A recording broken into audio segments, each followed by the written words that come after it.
I'll have to trim. I'll have to trim it out. Let's see. Well, I'm broadcast first, and then you can send the link from that. No. That's probably true, except I'm using a tool to do the show. I'll just have to clip out this. Sure. All right. Yep. All right. So I'm gonna. God, I hope this works. I'm sure. Minutes working. Okay, and cue.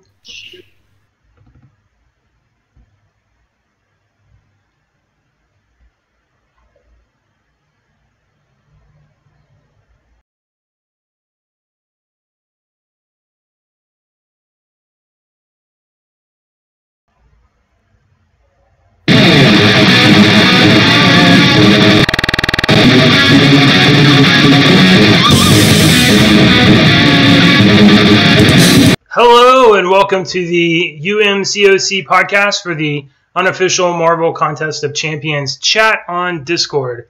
I am JJW, but you can call me Jay for this show I'll be hosting, and I'd like to thank everybody that has been expecting us to do another show, but it got pushed back. That's because I live under the wake of Hurricane Harvey. So because of me, we had to push the show back a little bit, but hopefully it'll be a good show. And again, we are very hopeful that this will be the first of a long series of episodes. This is our second to first episode. The first episode retroactively, now episode 0. So welcome to the first episode of the UMCOC Podcast. This week on our show, we're going to get back to basics and talk about the arena and DORMAMMU and what's coming up next.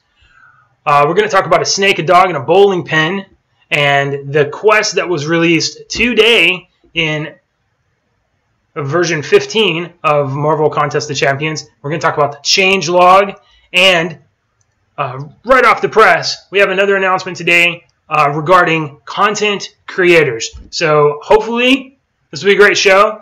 I'm going to go around the table and introduce our friends that are going to participate tonight. We have Roasted Bagel. He's a moderator here on UMCOC. Hey, Roast. Hey, how's it going? Okay. We have Samster1991, also a moderator here on UMCOC. Hello, Sam. Hi, everyone. And we have Royal Marshall, the moderator above all moderators, the guy in red. Hello, Royal. Hello, hello. And rounding out our table tonight, we have a returning all-star champ, the most female of the people here. It is Dragon Faye. Hello, everybody. I like that intro. That was good. Okay. Okay, so first up on our docket is back to basics. Sam? All right, so we originally back to basics to be surrounding DORMAMMU arena. Black Panther being the basics, come around several times, will be pretty low and pretty easy to get. However, the good news is he's still a viable champ for many mid-level players. With his crits are pretty awesome. Deep wounds makes his bleed still great. So he's not necessarily a bad champ if you don't have him. Definitely go get him. It'll be pretty easy. If you'll be doing the Kingpin grind, what we do know about him is that he's not top-tier prestige, so that's going to drop him a tad bit. However, he's expected to be a pretty high want for our AW defense. At least that's, of course, speculation. Nobody knows. It could be the next Carnage for all we know. Well, he looks pretty good, right? Yeah, I'm saying he looks good, but Carnage looked good as well, so we can always remain we can always expect and hope for the greatness. I mean, we may not get it. We have some information about Kingpin already out, don't we? Yeah, we've got some. We've got his basic stats. Basic stats all look pretty good. He's got unstoppable heavies, which is very nice. Becomes 6.5 seconds, as Jay said, which is pretty OP, if you ask me. I mean, that's enough time for you to get another combo in and build up some more energy and hit another L1 or L2, right? Like, is it possible? Do you think it's possible to chain unstoppable? I hope not. That would be nuts. Want to bet that's exactly what happens? Yeah. Yeah, because that's double the length of the long unstoppable Juggernaut currently has. So think of that and how much power gain, chain L2 if you can. That would be pretty awesome. Okay, sorry to interrupt. Go ahead. Oh no, you're good. That's what this is about, right? Let's see. Yeah, we unfortunately, like, hopefully, I haven't actually gone through and got to master yet. I've kind of slacked to find out his true potential, or at least closer to accurate than just the wording. But we'll find out pretty quickly as he's coming out Thursday. I know I'll be dropping a 5-star featured on him, hoping for the best. What I'm actually most interested about are his synergies. I'm seeing that they're making it a habit of all the new champions that are being released to have unique synergies in correspondence to certain bad, in the sense that he triggers willpower like crazy. But the fact that he can apply probably about 15 debuffs at one time in some circumstances, that's a pretty substantial boost to his attack. I'm kind of wondering if that'll make him a more viable champ finally. I think the ridiculous one, though, is when he synergies with Daredevil, because his heavies then cannot be evaded. They basically have True Strike. Okay, so that's the one you're talking about right now, Daredevil. That's Bane of Hell's Kitchen. That's either Netflix, Daredevil, or OG. And when that's triggered, or when that synergy is active, he gets 60% more attack and cannot do a passive evade. That would be good because like passive evades kind of like prevent your parry sometimes, right? So he for sure would not be able to interfere with your parry. And Daredevil gets an additional armor break, or classic Daredevil gets an additional buff duration, so of precision. And you're saying that... I think the interesting thing... Oh, sorry. Go ahead. I think the interesting thing about this is kind of what Royal was getting at, is they're going back and making, older characters better by all of these new synergies. And I think that's the interesting thing, because there's been characters like Joe Fexet, who really haven't been good in a very long time, or were never good. And these new synergies that they're trying out and testing really add something to them. Like I'm looking at Elektra, 15% plus bleed duration, when you consider that she has 85% ability reduction under bleed. That's huge. So extra time for the characters to bleed on top of, deep wounds, on top of, any other masteries that you have in place. That's awesome. Devil's advocate, is this Kabam's lazy way of buffing champs that needed buffing for the last 2 years? Yeah, I kind of go on that as well. I don't know. Is it lazy or is it ingenious? Right? Because what do you get if you just go retool old characters? You get complaints if you make them better. You get complaints if you make them worse. You get you could just get complaints. But by doing this, there are new champions that people are going to, there's an incentive to go get the new guys, and getting the new guys makes your old guys better, so that increases the incentive that is already there, and they don't get any of the backlash of, you messed with the old champions that were fine as they were. Well, I think we can all agree Joe Fixit isn't fine. I don't think anybody wants to complain about him. Right, so with Joe Fixit, this is a perfect use case, right? Nobody uses Joe Fixit purposely, for like questing. It's just enough to make you bring him into a quest or something, or to use him as a main. And last week it was Ant-Man, right? The Doc Ock synergy with Ant-Man. Right. Mm-hmm. So, I mean, I think this is really interesting. Now, the downside is that you can't stack these abilities up like you can with the older synergies. So, you can't get a 4 and a 5 or a 5 and a 6 and put them in the same group and double up this synergy. You're committing. And I think that's exactly what they're moving away from, because I think what they have started realizing over the past year, between the willpower nerf and the perfect block teams back in the day, they keep realizing that the community is going to take advantage of any funkiness in the math that they have for their masteries. So by doing masteries like this, they are not only number one in defense on war, especially in higher tier wars. It's been a while, unless you've got a really, really high sig level one.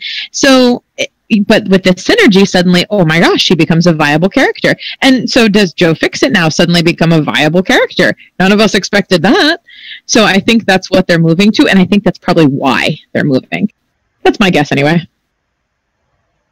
And it kind of goes hand in hand with the new unique Defender's Point system that we'll be discussing soon when we get to the new Alliance Wars.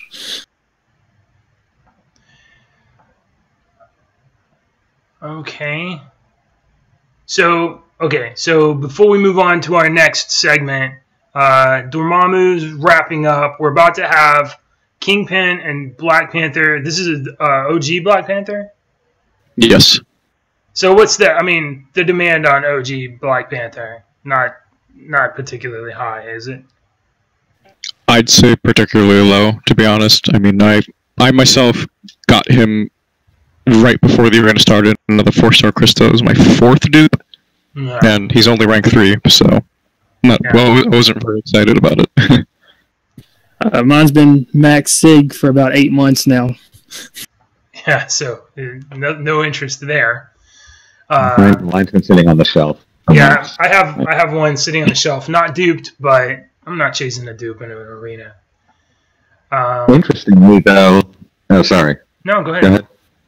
Interesting. I was going to say that Black Panther, I believe, has been used or is being used to complete Labyrinth of Legends, or a couple, at least. The easy path of Labyrinth of Legends. People are using his 5-star variant.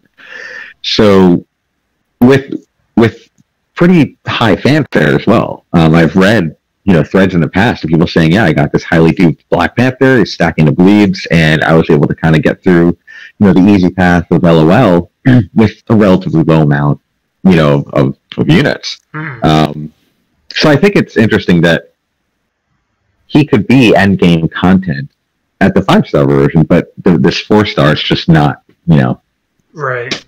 It's not very interesting, but. So we're predicting a pretty low cut for the basic Black Panther. Yeah. It's a great pickup for anybody that's just joining the expert bracket. Because that's the interesting thing, too, is that they had actually reworked Panther as well as other champs like Punisher and Winter Soldier. And the only champ that really came out on top of that was Punisher, simply because they gave him a harder to evade L1 and L2, which really wasn't their intention, I don't think, but kind of what people drew out of it. Yeah, I think Winter Soldier's buff was pretty nice. I think Hawkeye needs to get the same buff, frankly, because he has different arrows. I'm a little bit salty about Hawkeye not being updated too. That's a good idea. That's a really good idea. I was gonna say I agree with you. I think that Winter Soldier went from being thoroughly uninteresting to play and dependably not involved in any kind of war content or anything like that, because he's the most fought champion in the game, because everybody runs up against Winter Soldier in ROL 1 to test stuff out. So he went from being basically the last guy on the bench to doing something kind of interesting, I think. Yeah, he did. He got a really good buff. Okay, so So we know Kingpin is our feature next week, and he's looking pretty interesting with his potential for chain unblockable or chain. What is it? Is it unblockable or It's unstoppable. It's unstoppable. Chain unstoppable. That would be really cool. Okay, so we know Kingpin's introduced this week, and we also had another another character introduced into the story content of the game this week. That was Medusa. So we're gonna shift over to the new content: a snake, a dog, and a bowling pin. Royal, do you want to tell us about the new quest this month? I will gladly. Sadly, that wasn't the quest name that I had hoped would be applied. It's actually called "Have You Seen This Dog?" Oh. And yeah, it was a little again disappointing. And from the story aspect, Black Bolt also, has requested your presence, you being the summoner, that you help him find his dog Lockjaw, who has been apparently stolen by Kingpin. And it has you going through the quest, fighting certain champs like Medusa, of course, Hyperion, Joe Fixit, Falcon, the Hood, and Kingpin, to name the 6 main bosses of this quest. It's a relatively longer one this time. I took the liberty of counting up the energy requirements to complete all 4 difficulties 100%, and actually caps out at 70 energy refills if you're level 60, which is pretty expensive. Obviously, you'll be completing it during the duration of the month, but if you're looking to do, let's say, a Legends run, it's going to set you back 40 refills, which is quite a bit of grinding you have to do, unless you have the money to just, buy said unit packs. So for folks that don't know, every month we see Mr. Chukos on Facebook drop down these pretty graphs of energy consumption for the event quest for basic, normal, heroic, and master. And it is our own Royal Marshal that does the sums and calculates the energy necessary for that. So Mr. Royal Marshal is a contributor to the MCOC community in more than just this show. So you're saying 40 energy refills to acquire the Fabled Legend badge, which puts you on a leaderboard with other legends, as well as giving you a shiny badge in game, changing your text color, things like that. Nothing too much above that except bragging rights. You have to complete both expert difficulty and master difficulty 100% as fast as you possibly can.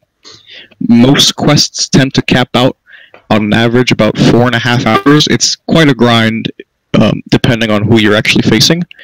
I had acquired my own Legends badge back in May that were more difficult than others, obviously dealing with evasion, as well as one of the bosses being roided out Deadpool, who would constantly regenerate, and that fight alone probably took about 3 minutes. But getting back to this month's quest, I took the liberty of going through the run to make sure to, calculate said energies.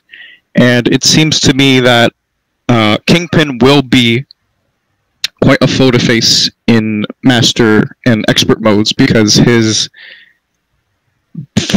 first special is a projectile that's kind of hard to take. Sucker punch to your face before firing a little bit of black ISO from his cane that he's holding, which, by the way, I love his design. I think he looks great. If nobody else has seen him yet, the way he moves and the way he fights and blocks and everything, I think it looks pretty good.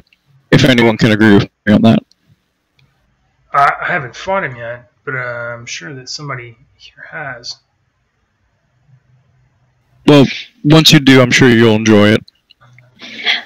I ran through normal with some 3 stars just to get a feel for both him and Medusa, and I agree with Royal. He's pretty cool. They did good with the character design. I will give them that credit. Medusa, on the other hand, I haven't had too much experience with, just because she's one of the weaker bosses on the very first difficulty of that quest. I'm sure once you get into Expert and Master, she will become difficult as well, from what we've read of her leaked abilities. Now, they haven't been officially announced yet, but from other sources that we've seen, I'm sure a lot of people have seen both on YouTube and line chats and things like that. I don't know if any of you have had the chance to look at her abilities, but from the sound of it, she's a very bursty character. She has something called armor. As long as she maintains, I think, either a certain combo or as long as she's maintaining debuffs on her armor is greatly reduced, as well as stun them, things like that. Apply weakness. I think, again, I don't remember correctly, but anybody else want to weigh in on that? I saw that burst was actually in her hashtags. So if you're using that as a descriptor, it seems pretty apropos. I only fought her once in the quest about an hour ago, and it was the heroic, so she was killed in like seven hits, so I didn't get too much playtime with her, but reading her abilities, it definitely, my sense was it focused on armor break, and that was a big thing with her, was armor and armor break. Personally, I wasn't too excited. Also, the ability to block you mid combo was pretty interesting. I noticed it and heroic because I went in with some weaker champs just to see it. Yeah, that was something I was kind of worried about. One of her signature abilities when she's awakened is that if she has a certain amount of fury buff, she's able to auto block, which can also be triggered. She can also trigger parry, which is a little concerning, which makes it sound like this month is bringing mainly defensive heroes instead of one attack, one defense, maybe. Doesn't that kind of remind you of the Spider-Man bug, where he would evade and then hit you immediately? I was just about to say that. For months. I'm pretty sure that bug still exists. It does, despite their efforts. It does still exist. So now it's a champion ability with Medusa. Yeah, I saw one joke someone made that they were testing it out beforehand to make sure that it was a fair and balanced mechanic, so now they're going to actually add it to a champion, and then they'll fix it on Spider-Man and the like. Of course. So they torture us with one champion only to add it to another. Well, I guess we'll see how it plays out. But yeah, overall, I'm pretty excited about these two champs. I personally want to try to go for both Kingpin and Medusa in the upcoming featured arenas, mainly because the other champions don't really interest me too much.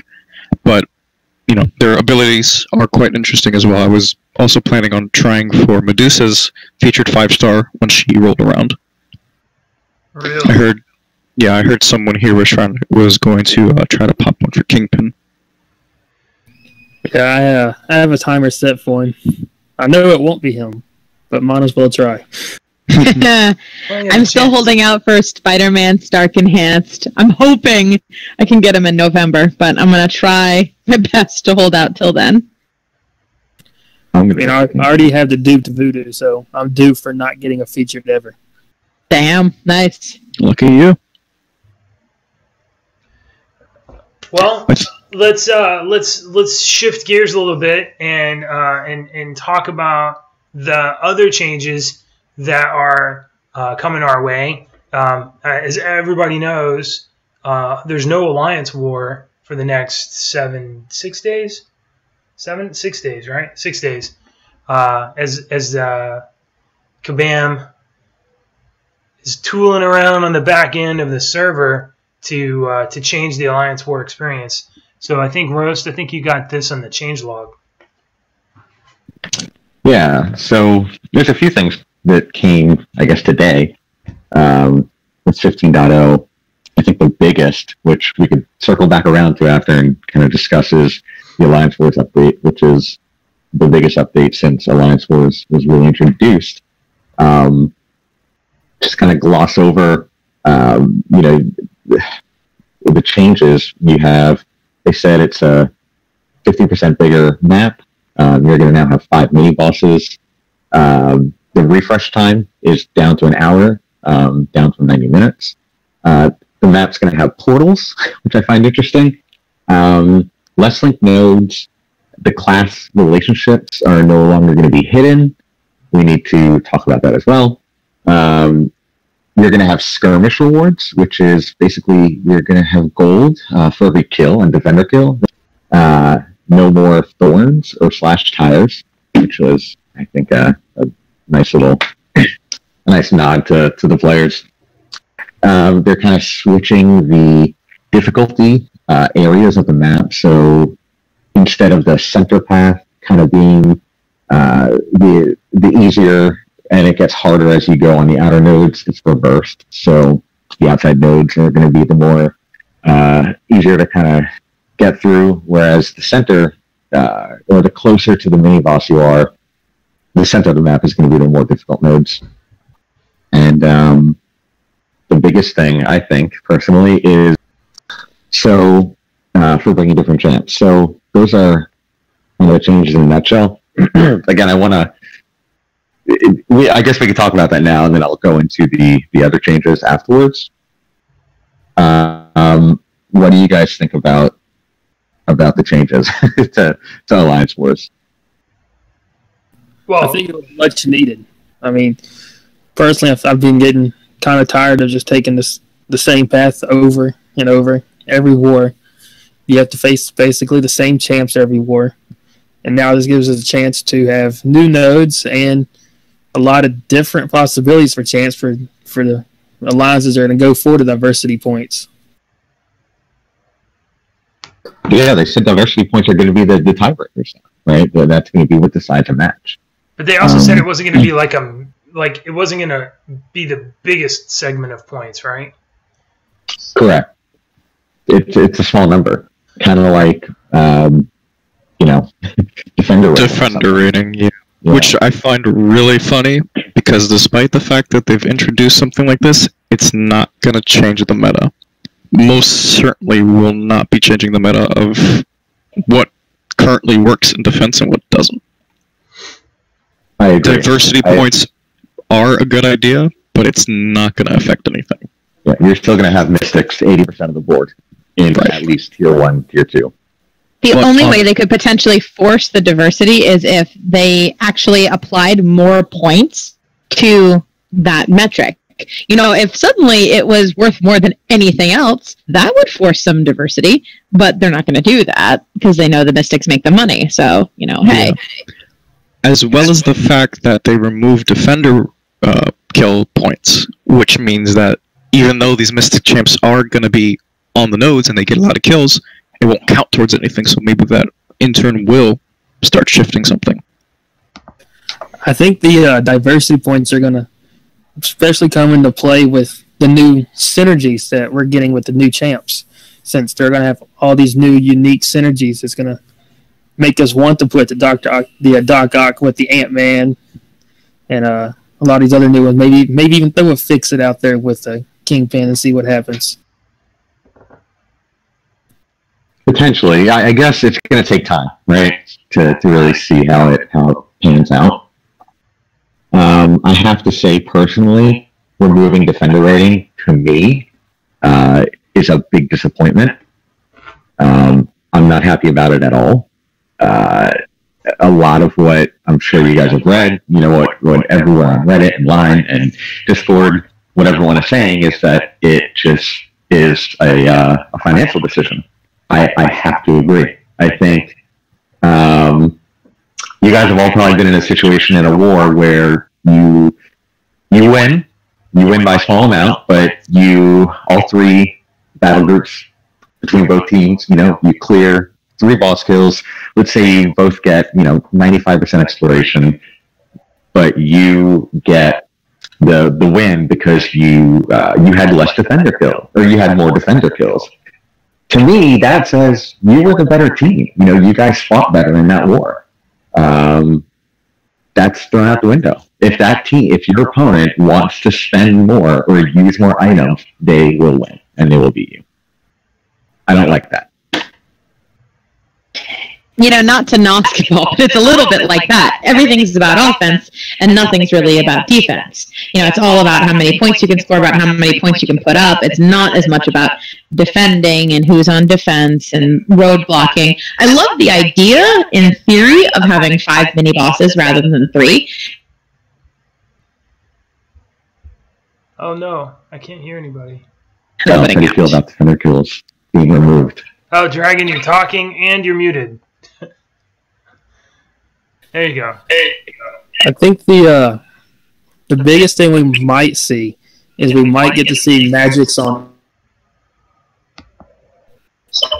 strictly because they're not getting defender points for it anymore. Well, okay. And so you guys are having some high level kind of considerations, but what about further down the ladder? Do you think that this is going to benefit people down in the lower tiers?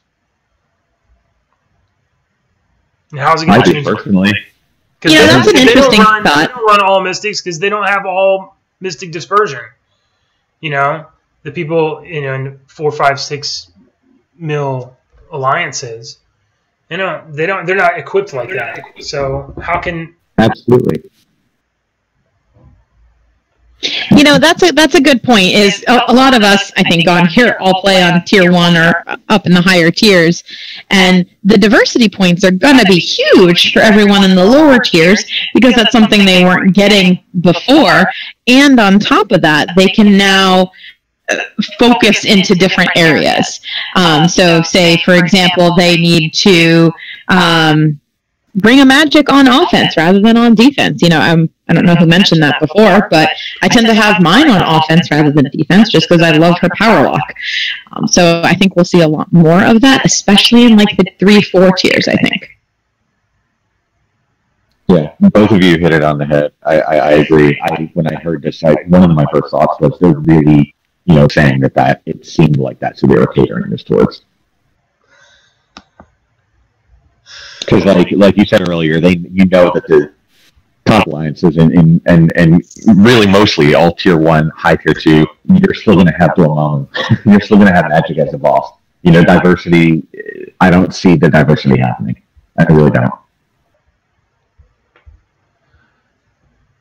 But to that point, the other changes, one of the Alliance War changes I found this really interesting. There's always a time where you might have someone playing cleanup or a backup where they go a certain path, but then it turns out someone else, on another path died, and they usually kill it 99% of the time, but now they need help, and you're like, oh, well, I already went up this path, and now there's nothing you can really do. I like the idea of portals and being able to kind of jump around, right, and hit different spots on the map, even if you've already progressed past a certain intersection. And I was curious what your guys' thoughts were on that, on the portals. In the portals map for it, because I haven't. I'm really curious to see how it looks. No, I don't think the map has been. The map has not been leaked yet. I don't think. Do you think they maybe haven't gone far enough? Because wouldn't it be interesting if there were more than one alliance map and you didn't know which one you were going to get until the placement started, and it didn't necessarily. What if it didn't necessarily have to be the same one that you do your assault on? Like the enemy could set placement on a different kind of map altogether. Yeah, varying the AQ maps is definitely a breath of fresh air, in my opinion. Even though they're introducing a brand new map now, people are going to get used to it for the next 2 months. So, yeah. I love the idea of having multi-maps, and you have to wonder if introducing mini bosses is kind of the lead-in to that, because they've changed it up so we don't, with the exception of map 6, don't have the same mini boss every week if you're running map 4 or map 5. So imagine Alliance Wars, 6 months down the line, suddenly, you are going to be given one of 3 random maps, and each of them have, their own pitfalls and own strengths. I think that would be really cool, actually. The maps are already segmented into 3 tiers, 3 or 4, right? 3. It's 3. I don't know what map 6 is. Is map 6 just 3 tiers? But they could have variations on each segment, and they could mix up those segments. so that you start, you're still doing AQ5, you're still going to get 7 points multiplier, but the lanes you run could be different because they could mix up your segments, and introduce a little variety that way too. Yeah. No, It could get that's not a barn frustrating. burner? I don't know. I feel like I'd get frustrated if it was changing every week, and especially when you're bringing a certain set of champs. I don't know. These are probably the same kind of conversations that happen behind design doors over there. Like, oh, what if we did this? And then other people are like, no, I can see downsides to it. Yeah, so absolutely. So we had a question come in. Oh, sorry, ahead, Roasted. Sorry. No, go for the question. They're giving that out for free. I'm wondering if I'm going to get compensated. Yeah, I actually had a question regarding that. I know I can see the usage in having Mystic champs like Spider-Man. Was that what you guys were mainly worrying about? Spider-Man, Electro, and just bringing Mystic champs to the fight. Right. Okay. You'll have it. Yeah, that's why I got it. I think it's good in the sense that you don't have to worry about champ matchups as much. Like, as you said, the fact that you bought Masteries specifically just so you didn't have to worry about running into fights that you were at a disadvantage in. But at the same time, again, I hope you do get comics like an hour out of your time. It's 10 cores each, but you have to, it goes downstream. You have to make space in your mastery setup. I mean, you get those cores for free if you're running the T2 maps. So I mean, you end up with a bunch of those cores anyway if you're looking for them. And rarely. Oh no, I can get cores like every week. You can cycle those maps. See, I've probably seen a core on a map probably 7 times in the last year and a half. What? Every day playing. I did half of Mystic Dispersion that way. Really? Which is right. Maybe I'm not paying attention when I start the map and I go to a path. Okay, so this is a trick. Maybe it's useful for people farther down the ladder. But if you're in need of cores, you have 3 options. You can pay units, and I think it's like 30 units per core or something like that. You can pay loyalty, which is like 8,000 units per core, which gets expensive, or you can find them in the daily class events. Normally, you'll find them most frequently in the Tier 2 map, the middle map. And if you go into the map and you don't see a core, then exit out and go run the Tier 3 or the Tier 1 and finish a lane in one of the other ones and check again. And I've picked up 2 or 3 cores on the same day. Wow. Yeah. For, if you need some cores and you are cheap. Because some of us... Yeah, absolutely. That makes sense. So one more thing to touch on with Alliance Versus, they do have 3 new boosts that you can get through the loyalty store. One of them is actually out today right now. You have Combat Regeneration Boost. Which it's kind of like Dr. Voodoo's ability where you regen at the beginning of the fight 15% of your maximum health over the course of 20 seconds. Which I think is pretty cool. You have Invulnerability Boost, which it with 1 bar of power. And again, the Combat Regeneration Boost, that is out right now in the loyalty store for 10,000 loyalty chips. Are you guys have any of you guys gotten the Combat Regeneration Boost today? I'll be honest, I splurged. I got one. I bought all 5. I maxed it out in my inventory. I'm one of those people who keeps a very large stock of boosts at any given time. So I'm that person, and then uses them when I have extras. So I'm that person. So yes, I bought 5. Yeah, that's good to hear. I asked them, like, one of the line groups I'm in. I'm like, do you think about this? And they're like, no, it's a ripoff. And so I'm like, I agree. And secretly, I bought 2 of them. Hey, when the time comes and suddenly people are walking through either noted fights, like, can you imagine the health?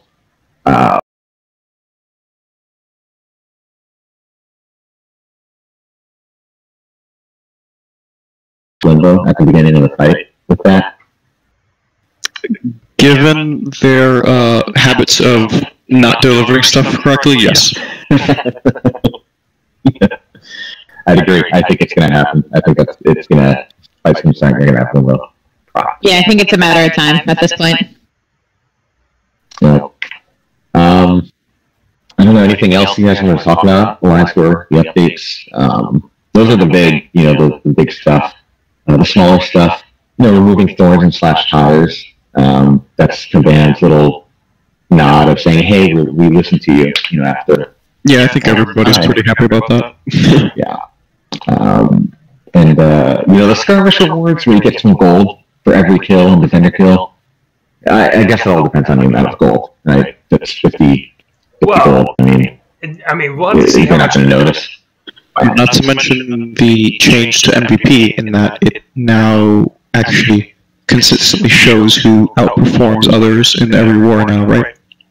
Yeah, that is another feature. And I had a question for anyone, for you guys, because to this day I still don't understand how not just MVP, but how the scoring in Alliance Wars works.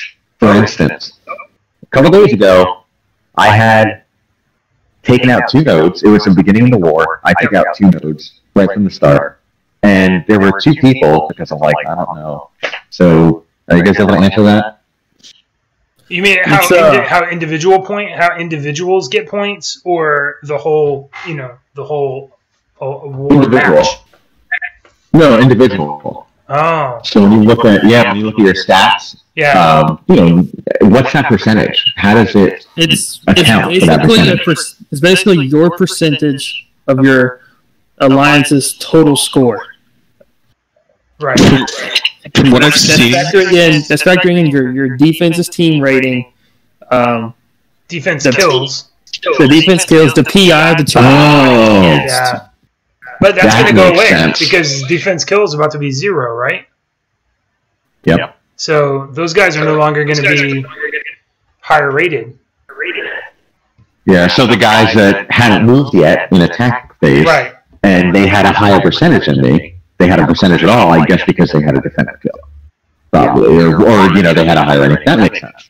So yeah, I mean, the MVP, having that little leaderboard, I think that's cool. And it'll follow you, through the war.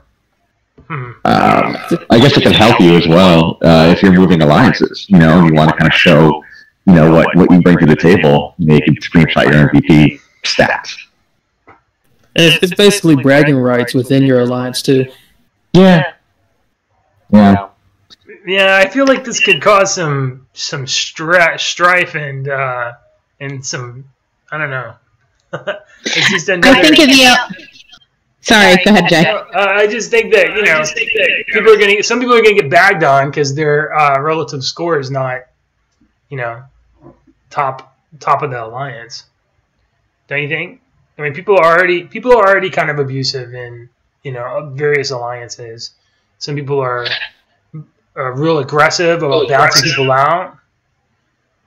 Yeah, I think the more aggressive alliances are going to use this as one more metric to potentially bounce people. And as someone who, in my new alliance, I shouldn't say new, I've been there for a couple months, but in my current alliance, I'm not ever the MVP.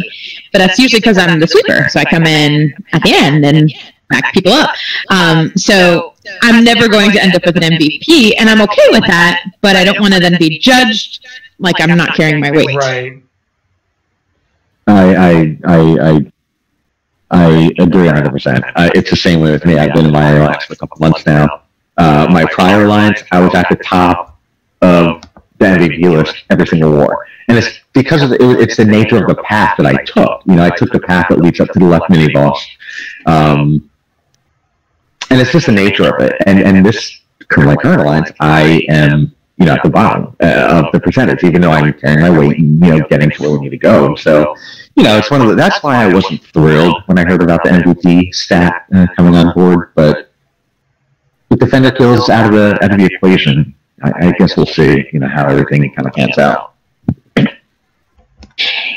if they made it into titles, was that part of it? I'm trying to remember. Like, if you were MVP 10 times, you get a title. If you're MVP 100 times, you get a better title. Then, if it was leading to something, I could totally see it making much more sense. But I don't think it's tied to anything, is it? Running tally and brand new stat, and everybody starts at 0, but obviously not everybody's going to stay there. Is it going to be somewhere on your profile like everything else? It's going to be like on that page that, when you don't know anything about a person you're investigating, that's going to be one of the things you see. It's probably going to be down there. It's probably going to be down there with like quests completed and PvP kills and stuff like that, which I don't ever look at. So I don't either. It might end up being like a nobody cares statistic. Well, it's just like PvP kills is how much did you kill your wrists in a 3-day period? That's all it is, really. I mean, who goes around saying, "Hey, you should hire me for an alliance. Look at my quests I've completed. Look at my PvP." I mean, unless it's like 6 figures or something crazy, I couldn't tell you what's considered a quote-unquote good, PvP stat. And I've been playing the game since the day it came out. I can't tell you what a good or a bad stat is. So we kind of think that that's not really. That's kind of a meh. However, and you're bagging on the defense skills and converting it to skirmish awards, right? But they're saying if you have more defend, so there's still an incentive, especially if you're down where I'm at, to get defender kills because you get gold. you get gold, valuable gold, which I've been out of. So that's what I'm saying. If it's 50 pieces of gold, I don't even know how to say a unit. If it's 50 units of gold for a kill, you're not even going to notice. It's not. You're not even going to notice a change when you look at your gold count at the top. If we're talking like 1,000 units of gold for every kill, that's big. That's huge, right? That could be 20, 30,000 units of gold every war. And I'm in the same boat. I am always low on gold, despite hitting the gold rounds and everything. It's something. It's the only reason why I grind arenas. The sole reason why I grind arenas is to get battle chips to in turn. That's it.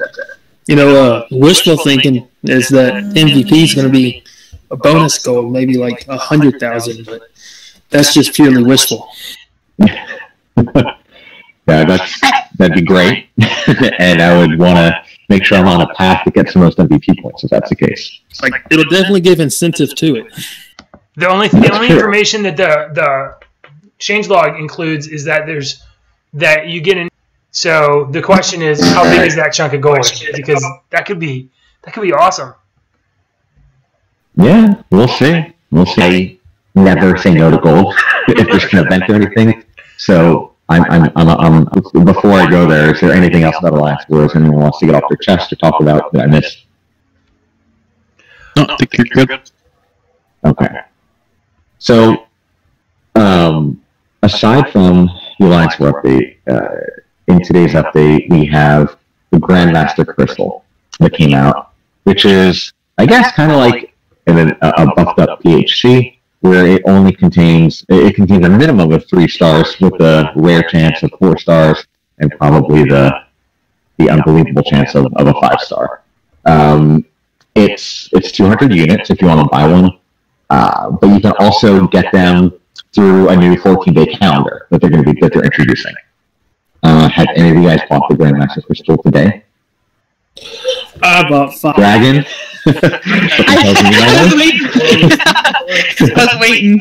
I have bought 5. I'm probably going to buy another 10. I have not opened them yet. I am a staunch, superstitious person, so I open my crystals on Thursdays after FA starts. So I'll be opening mine tomorrow, and I will happily talk on Sunday about how that goes. Hopefully well. We'll see. Okay. I will say anyone else? My alliance as a whole, though, pulled 4 5-stars out of them, which was not bad. Okay. Anyone else got them? I've only managed to get a 3-star. Then again, I've only opened 1, so. I am in the same boat. I opened 1 and I got a 3-star Red Hulk.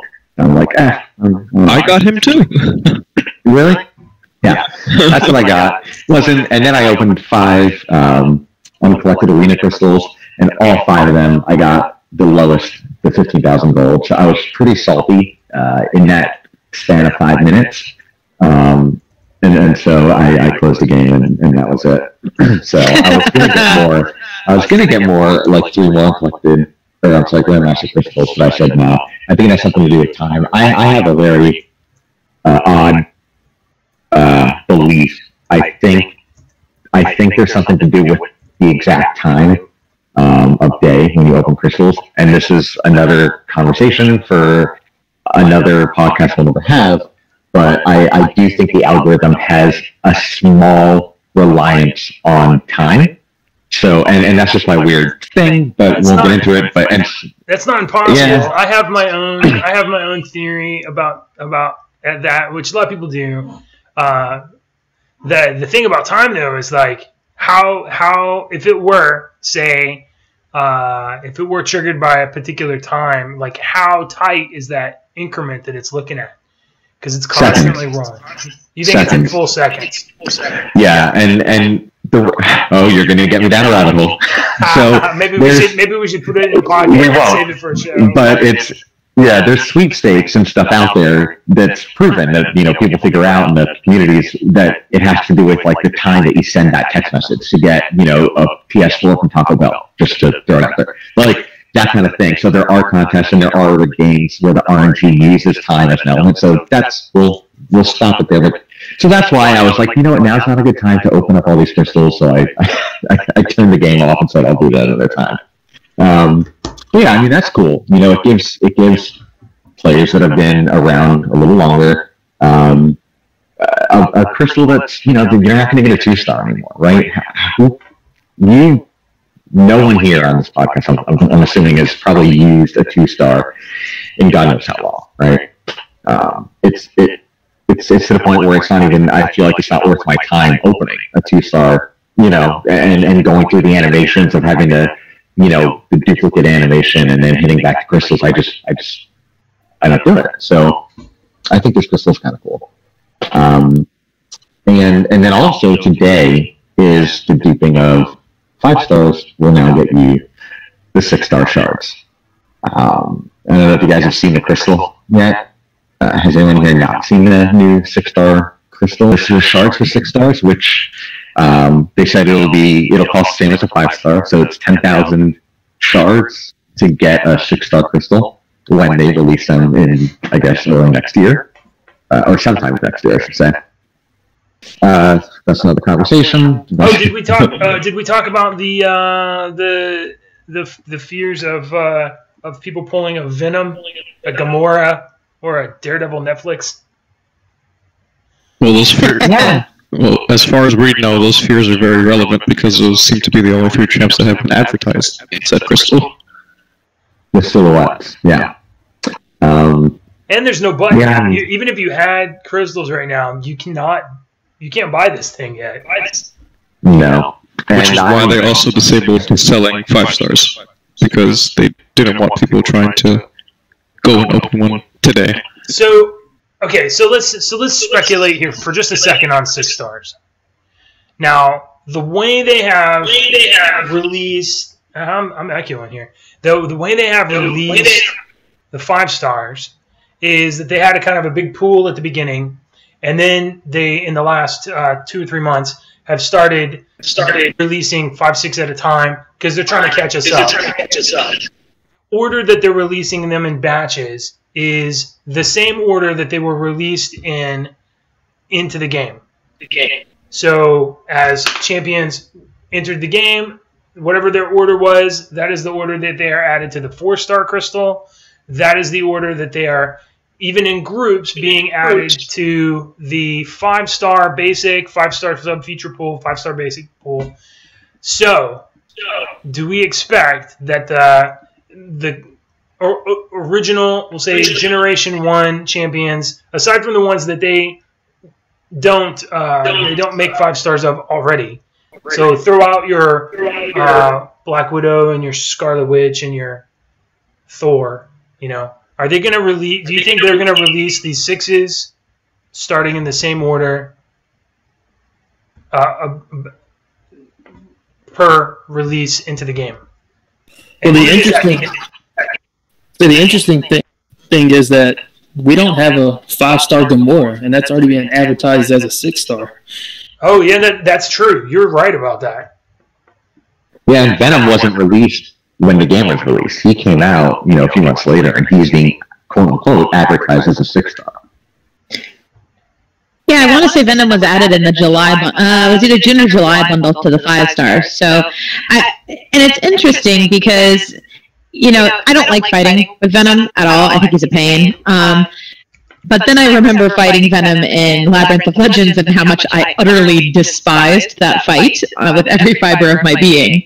And I kind of go, a fully powered up Venom as a 6-star might not be a bad defender.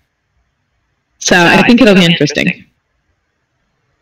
I mean, at this point, any 6-star is going to be awesome. No, I mean, I guess it all depends on how powerful and strong they allow us to get them. But yeah, I think Venom would be cool. Cool defender as a 6-star. But I'm not happy about 6-stars. So I have an unpopular opinion. I'm not happy about them. So a maxed out 5-star. No, I'm sorry. A maxed out 4-star is about the same as a rank 3 5-star, right? I'm right about that, aren't I? Yes. Okay, so that means that probably a rank 5 5-star will be equivalent to a rank 3 6-star. So a rank 4 Venom as a 6-star would be kind of a monster to fight. Right? That's kind of what I'm thinking. So, I'm no big fan of Venom. I'll be the first to admit that. I'd take Gamora any day of the week if we're picking out of those 3. But, I think it'll be interesting to see just how much more powerful the 6-stars are than the 5-stars. Because all we know right now is how much the shards cost, that they're going to be awesome, and we're getting them in the beginning of next year. We don't know anything about the levels, their strength comparisons. Because right now you can open up a 4-star Star-Lord versus a 5-star and see the strength comparisons. We don't have that right now, so I'll be very interested to see what that looks like. 4, 5, 6-star comparisons. Look at the actual scale of power. Yeah. Yeah, it could be a rank 4 5-star is really a rank 1 6-star. We don't know yet. That would be insanity if that were the case. Oh yeah, then you just need 5 or 7 T5 basic catalysts to be able to rank them up, right, or something insane like that. So that's I think that covers the changes. Aside from you had a couple of UI changes. We were talking about this before we started. Dragon's favorite new feature, which is the little map icon at the bottom right. Ugh, no. It needs to go away. A stupid little tab. Yeah, it's now two tabs instead of one if you want to see what the link nodes are, or the other people in your battle group. I don't understand what the point of that was. And then you have the bug fixes. One of them is, I think it was Karnak. His L2 will finally work after a combo. Yeah, it's a pain, but it makes me glad that I forked over the money for OG Vision back the last time they were selling him. Oh, is he not affected by it? Nope, he power drains fine and has no problem. It's just the Age of Ultron vision. Gotcha. That doesn't seem to be a constant failure, right? You're saying it's only occasionally? Because I use Vision a lot, and I haven't had an experience where he didn't drain power. It's mostly in Arena is where I've seen it reported. Questing, the couple runs I did where I tested it, he worked fine, but I have had that problem a lot in Arena, which was a pain when I'm in the higher, I'm in like the 11 to 17 fights, but he wasn't draining the way he was supposed to. Okay. Yeah, if you're like me, you're always going to put your Vision against a rank 4 Magic because you and I'll sit in an arena that's not working right now. Exactly. Yeah. And it's not like it takes away a lot of health either, you know, so it's like it does nothing. Well, so lots of big changes this week.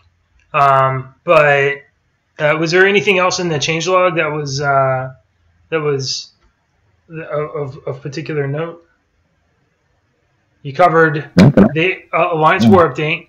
There's a new Grandmaster Crystal if you have completed 5.2 and are the Uncollected. Also, if you are part of the Uncollected, you have access to a new 14-day calendar instead of the 7-day PHC shard calendar. I think you get this Grandmaster Crystal. And then we now can collect 6-star shards by duping 5-star champions, which I have only done once. So, okay. So our last thing we want to talk about today is an announcement that was made today for content creators. Dragon, do you want to cover this one? Oh, why? You were doing such a good job. No, kidding. Yes, so an announcement came out this earlier today from Adora on the forums, and it's a call for content creators. And it's really interesting because as you read through the announcement, and we can provide a link for it if you want, it talks about working with people who've, created acronym lists and calculator tools and instructional videos and strategy guides. So all this content we've been asking them for years now to provide, so the community stepped up and did it themselves. Now we're suddenly getting kudos for it. And I think it's really cool. It's them acknowledging that you stepped in to fill a gap that we had and that we couldn't fill. And, now we're going to look at using that and taking it a step further. So what they're going to be doing is you can apply if you are a content creator. They seem to be focusing on YouTubers first, as well as streamers through both YouTube and Twitch, to be part of a group who gets content that's coming soon and be able to feature it in your videos. So it is temporary. You would not get access to any of this, whatever it is, future levels, future whatever they end up deciding. It wouldn't be permanent. It would be temporary just so you could get it and show it off. But, I think it shows a willingness from Kabam to share, and we've been on them since 12.0 especially, to share when they're going to make huge game breaking changes, whether it's PBT or willpower or 12.0. We as a community really got on them about letting us know when stuff's happening, and 6 stars were a great example of them stepping forward and saying, okay, hey, this change is coming. Now, am I thrilled about that change? No, I'm not, but I appreciate the effort they're making to do that. And by reaching out to the community and encouraging content creators, whether it's, spreadsheet tools, which I think is an absolute allusion to, Mutamat's Prestige sheet, or as well as other sheets for organizing your alliances and other things along those lines, to, hey, podcasts like we're doing here, or, people like Dorky Dave who make wonderful videos to help teach, especially those new to the game, how to do stuff. So there's been a call for, hey, please apply if you're a content creator and you're interested in being a part of this. Now, there's a whole bunch of rules. You got to be nice. You got to be polite. It's essentially kind of, don't be a jerk is the basic summary of everything. I have a couple more rules and guidelines. Overall, though, I'm excited. I don't know how you guys feel about this, but I think this is a really great step to saying thank you to the community for all the stuff that we've been doing that they haven't in the past year. So what do you guys think? Speaking for myself, I think this is pretty cool. Over a year ago, over 2 years, maybe a year and a half ago, I went to Kabam and I said, hey, look, you already told us about these champions in the feature champion rotation. Can we just get this information so that we can see it?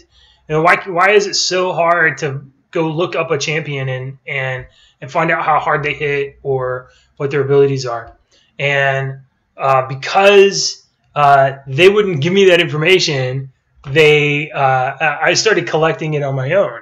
And so I have like a spreadsheet that has champions of different, 4 or 5 star champions, different ranks, and their attack and defense, and all that information, because I wanted it to be some information that I wanted to look at, and I know other people would have been looking for it too. So I published it up on Reddit, and so I can see this being like a really cool thing to be able to like get a little bit of advanced information on some champions, or kind of have an access to some information and to channel it out there. All it does is build up their base, because the people that are out there looking for this information are already happy and excited about this game, and they just want more. So I don't see how there's any downside here, other than you do have to sign a non-disclosure, and you do have to promise that you're not affiliated with Marvel or Kabam, which we are not. I don't know. Would you guys sign the non-disclosure agreement? Is that something that you'd do?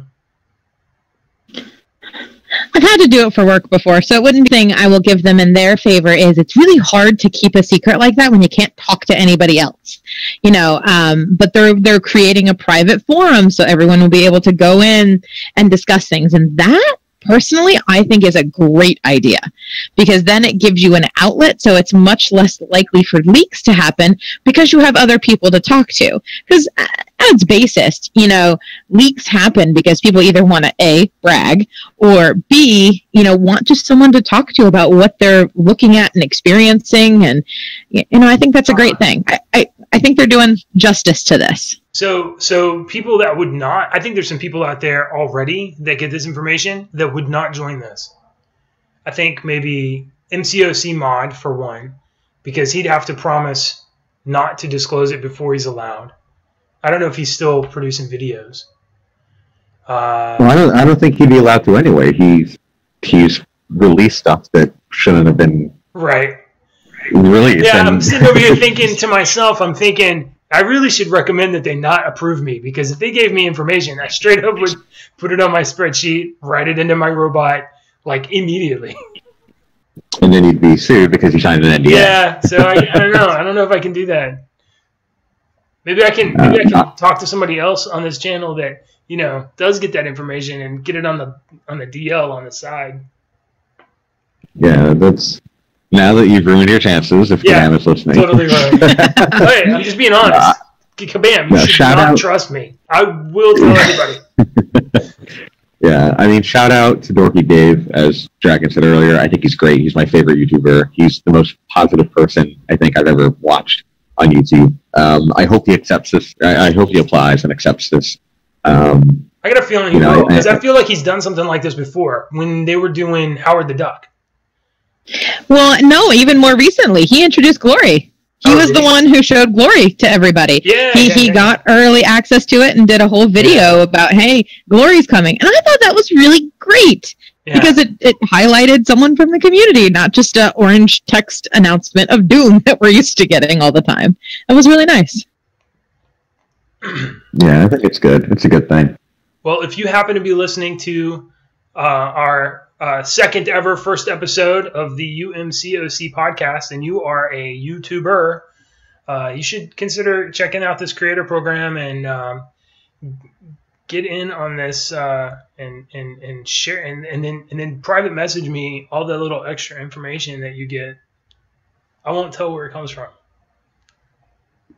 Now, and apologies if this was already touched on in the post. I didn't get to read it before this podcast, but did they say that they're taking the feedback and making adjustments based on the feedback, or is it just this is stuff we get early access? There is a statement about provide constructive criticism when applicable. So they are wanting some kind of feedback from and let's see.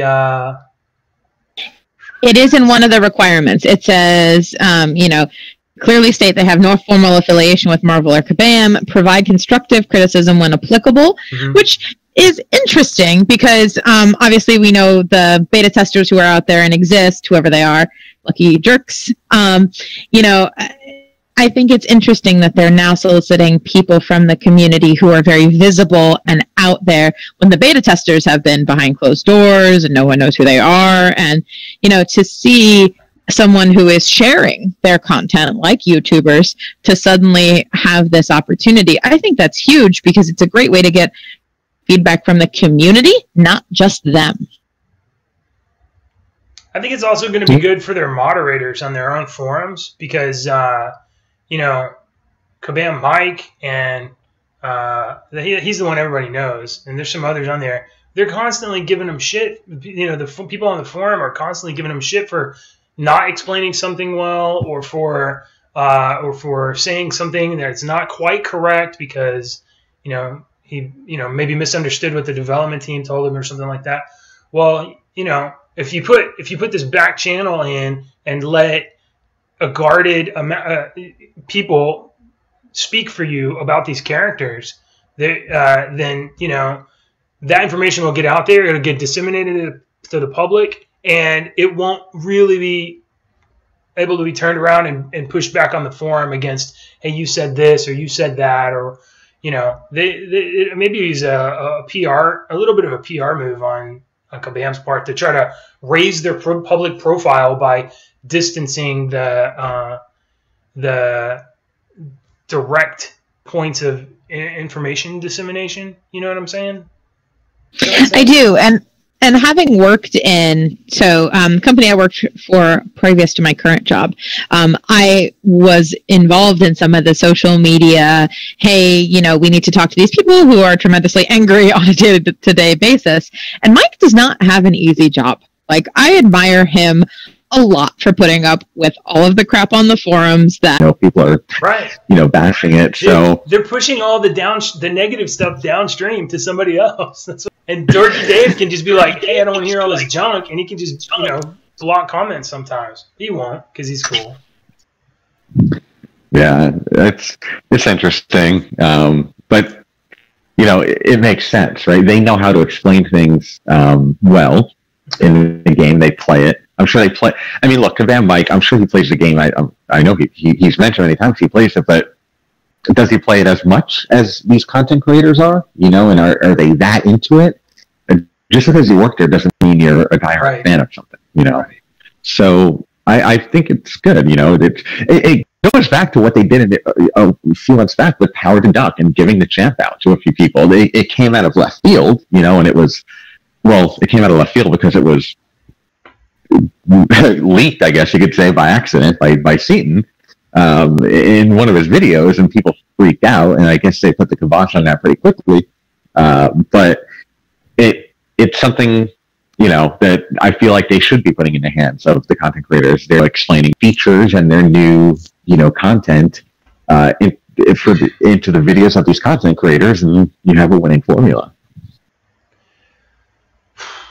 Well, I think it's pretty awesome. And I think people are going to be pretty stoked when they start seeing some stuff early through some more official channels.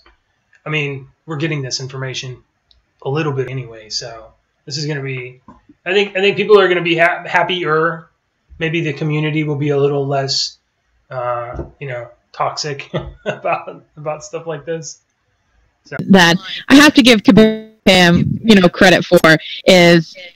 Content creators cannot disparage any person, business, place, or group, including Marvel, its employees, or competitors. They want to foster thoughtful and critical feedback. But it really specifically says you can't disparage people at Kabam, or you can't disparage other YouTubers, or, so I think there's a sort of friendly competition that goes on between the YouTubers. So towing that line of teasing but also being critical, I think it'll be interesting to see what they consider okay with what's out there today, because I'm thinking of what's his Iceman video where he freaked out and started cursing, so I'm thinking of that, and I'm like, we've all been kind of like parodying him and joking about him, is that in the spirit of this or not? So right, and that's a great point, because and that's it's two different options, or two items on the table. There's the existing content and what they put out moving forward. I could definitely understand them if they, sign up for this, they get accepted. Sure, I gotta make sure when I'm making my video that I am not saying anything, bad about Kabam, Marvel, the employees, etc. But who's gonna fish through the hours and hours of content that's already been put out to see if there's ever been a remark made? I don't think they'll go that deep into it. But on the same token, your example is a perfect use case, right? You have that, and his name is slipping my mind also. I don't know, was it Joel Line that happened to? With the Iceman incident? I forget. But it was such a funny thing that it's like become like a meme almost, and so like everyone knows about that and it's in the spot, and so are they gonna put the kibosh on that guy because of what he, because you might have said a disparaging comment in the video towards him? I guess we'll see. Their pool of applicants might turn out to be really small if depending on how strict they are with this rule. Well, they did say that you'll have the chance to take down any videos that they consider inappropriate. Because, you love Seaton or hate Seaton, there's been a couple of videos that are just drop dead hilarious. And, one of them was like the CEO parody with the trash cans. Yeah. I have issues with his videos, but I'm sorry, I laughed so hard through that entire video because it was hilarious. So, there's stuff like that I hope they still allow because that's just funny. And I think there needs to be room for that sort of parodying humor out there. I agree. And again, it all kind of just boils down to how strict are they going to be? How lenient is their legal department gonna be? When it comes to what they look for. But I can understand where they're coming from, right? It is a business relationship, and it's a business relationship, and you are tied to Marvel in a sense, which is a Goliath of a company. So they need to make sure that they have their ducks in a row and they're not, bringing on some content creator who's, said a bunch of shit about the company. I can understand it from that point. Yeah, we all get frustrated with Kabam, at times, and we all, go on the offensive. But we're allowed to as a general population. But if you have someone that's going to be a quote unquote spokesperson, you kind of can't have them, had been in that situation or saying stuff like that, and expect a good, view, so to say, from stakeholders and whatnot of the company. So I do understand. My instinct is that they're going to have kind of a soft hand on that NDA stuff. They're going to use it to, hey, don't release this information early, and or you'll get out of the program. But I don't think that they're going to make a big. I think that they would be kind of a soft hand. They probably will message the creator on the back end and say, hey, look, you really shouldn't be talking about that. That's kind of in violation. If you keep this up, we're going to have to revoke your deal. Be more like a warning and curb the content rather than, hey, you broke the rule and you signed an NDA and now you're, liable for whatever. I don't think they're going to go hard at it. I definitely think that Kabam is trying to repair their public perception. Sure. Not exacerbated. But that being said, I don't think they're going to let people leak preview information. Is that so? Now I'm actually getting confused. Is the point to give them early access to content I think that it's giving them access to content so that they can prepare tutorial videos in advance. They can prepare, here's how to use this champ. That makes sense. Yeah, so I think it's. I getcha. Yeah, so I think that they have an intent. They're not doing this so that they don't get something out of it. They are getting free, community-created content to promote their game. That's what they're getting. They just don't want it out early. So I think they'll have a soft hand on these rules, but you'll also find a couple people breaking the rules and then suddenly not invited to the party anymore.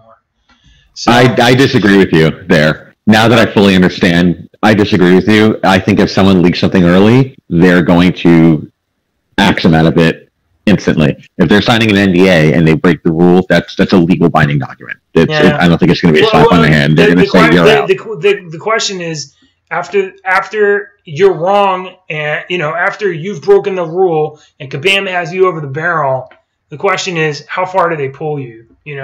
How far do they say, hey, you signed this NDA, you got to take this down, you can't do this anymore, or they can say, look, you've already broken the NDA once, so we're going to let you stay in the program, but you really have to moderate your content, and that's a win for them because they get what they want. I don't know. I think they protest from the program and say we're not going to sue you, and that's that's the punishment. I just don't think they're going to be litigious. I think they're covering their ass. Well, they might not even need to threaten suing. Their ultimate threat at the end of the day is we're going to ban you. Yeah, you can no longer get into your account. Point. So maybe it isn't, hey, we're going to sue you. It's you leak this, you lose your account. I don't know about you. I'm not intending to apply, but that would scare me straight. It's a new set of terms of service to them. It's a new section of the terms of service where if you leak this. So here's a pro tip for all the people applying for the content creator game: roll a new account now. You need to roll a dispensable account. Yeah, you get 4 stars very quickly now when you start a brand new account. I saw some guy post on Reddit the other day. He's playing for 7 days and he has like 13 4 stars. It's ridiculous. Ugh.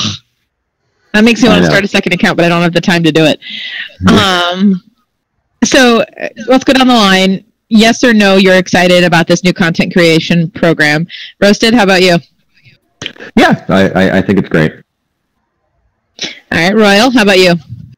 Yeah, sorry I haven't been participating in the conversations. I've been intrigued by your viewpoints on it, but yeah, I am quite excited for the community contributor program. All right, Samster, how about you? I think it's glorious. It's definitely connecting a few lines that needed to be. Agreed. And Jay? I'm scared. Because I know I'll break the rules. You're going to apply and you'll break the rules. I know I will. Just be glad there's other now don't apply. Yeah, I shouldn't. I will, but I shouldn't. And I think it's a very good thing. Hey, who knows? Maybe they'll take this and then expand their, mysterious beta testing program that they've had forever now. So I think that would be cool to see expanded as maybe a part of this. That'd be really cool. Yeah. Agreed. Well, we are clocking in at an hour and 30 minutes, guys. So I think we're going to have to wrap this up.